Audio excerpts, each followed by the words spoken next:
አንድ ወዳጄ ዙላል አጭር ትላለህ አጭር ላይ ትቀናለህ እንዴ ያለኝ። ምን የሚሏት አልቧልታ አለ መሰላችሁ? አጭር ስማርት ነው። አጭር ከሆንክ በኋላ ስለምን ስማርትነት ነው የምታወራኝ? እና ሰዓት ገባም ለምን ዶክተር አትሆንም? እኔ አሁን ሜሲ ሮል ሞዴል ሊሆነኝ አይችልም።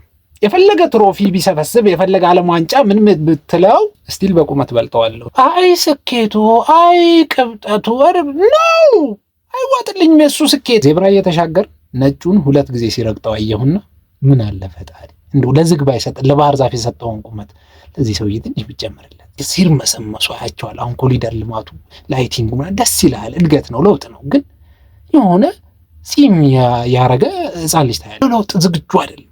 በቃ ልግም የሚሉት ነገር አለ። ይሄ የለውጥ ችግር እነሱ ጋር ብቻ አይደለም ያለው። ጠጉር የተነቃቀለባቸው ሰዎች ተናገርኩኝ። የሮዝመሪን ቅጠል በቅባት መልክ መጥቷል አለ።